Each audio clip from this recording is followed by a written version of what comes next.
A worn brass key to a rural New England safe deposit box sat in an ordinary kitchen drawer for decades without drawing the slightest attention.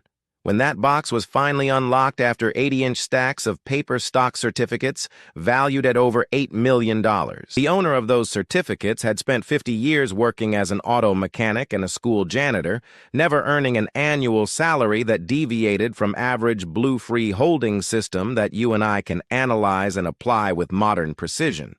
Most modern market participants are conditioned to believe that wealth creation is strictly a function of high TOPASC spreads, platform commissions, and realized capital gains taxes. When you liquidate a winning position to pursue a new market narrative, you surrender between 15 and 30-decade investing lifetime.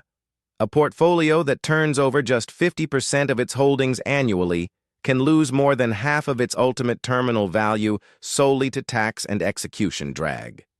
Ronald Read intuitively understood this friction penalty decades before institutional analytics proved it on modern supercomputers. He recognized that true financial alpha does not come from predicting which stock will rise fastest over the next 12 months.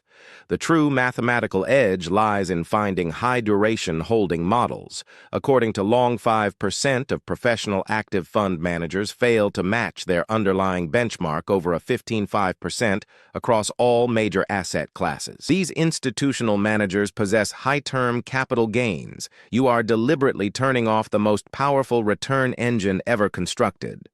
By viewing equity positions as productive factories that produce cash dividends to buy more productive factories, you shift the entire mathematical.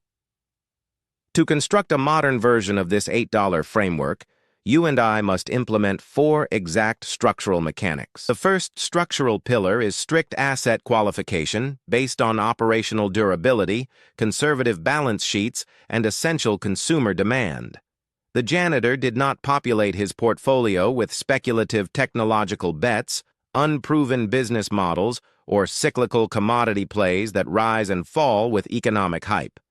He accumulated equity stakes in Stable, Cash-Palmolive, and major transport rail networks. These organizations produce essential goods and logistical infrastructure that global populations consume every day, regardless of interest rates, inflation spikes, or geopolitical conflicts.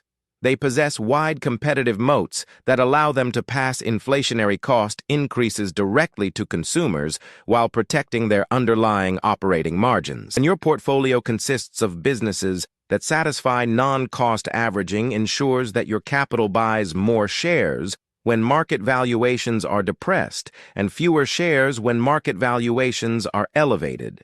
Your analytical focus shifts entirely away from temporary portfolio account balances and locks directly onto accumulating gross share count. Over time, your wealth is not measured by the current trading price on a screen, but by the aggregate productive volume of the business equity you hold.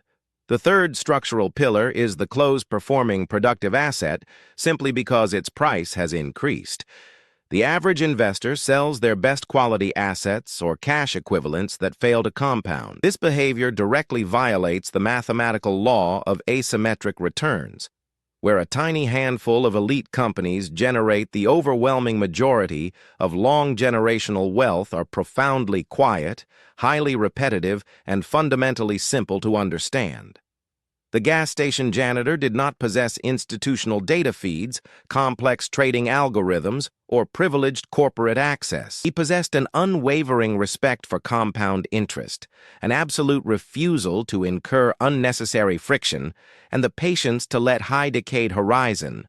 You simply need a clean, friction-free system, the quantitative discipline to leave your compounding base uninterrupted, and the patience to let time do the heavy lifting.